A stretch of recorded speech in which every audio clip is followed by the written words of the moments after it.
ধারাবাহিক টিউটোরিয়ালের আজকের পর্বে তোমাদের স্বাগতম। ওকে, আজকে আমরা অধ্যায় 5-এর 1 নম্বর উদাহরণ আমরা শিখব।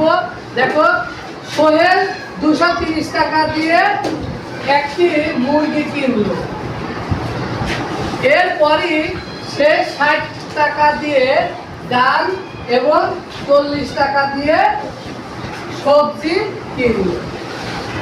সোহেল মোট কত টাকা খরচ করল তা গাণিতিক বাক্যে প্রকাশ করি এবং সমস্যাটি সমাধান করি।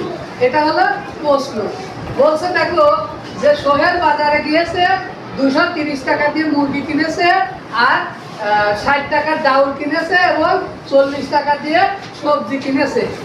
তাহলে সে মোট কত টাকা জিনিস কিনেছে, অর্থাৎ কত টাকা খরচ করলো।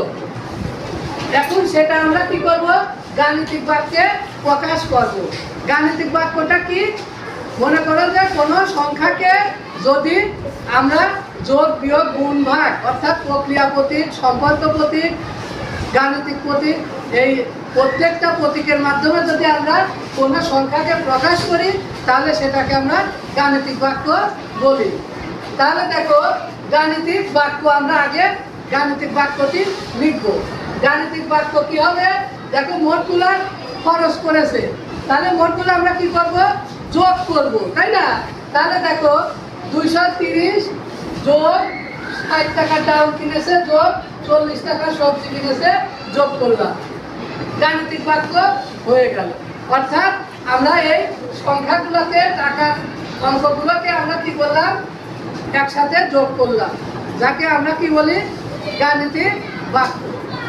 তাহলে দেখো এবার কি করব, এবং সমস্যাটি সমাধান করি। এখন সমাধান করে দেখি। সমাধানে কি, 230 এই গাণিতিক বাক্যকে আমরা যোগ করব, যোগ করে উত্তর যা হবে সেটাই সমাধান। তাহলে দেখো, যোগ করে 0 0 0 4 6 10 10 আর 3 13 13 3 হাতে 1 2 আর 1 দেখো 3 330 টাকা পেয়ে গেলাম। উত্তর 330 টাকা। দেখো, আমাদের এত বড় অঙ্কে, এত বড় সময় প্রশ্নে আমরা সামান্য সিম্পল একটি অঙ্ক করলাম, যেটা সহজেই করা যায়, তাই না? তাহলে ওকে, আজকে এটুকুই। পরবর্তীতে আমরা পরবর্তী অঙ্কগুলো সমাধান করব। ধন্যবাদ।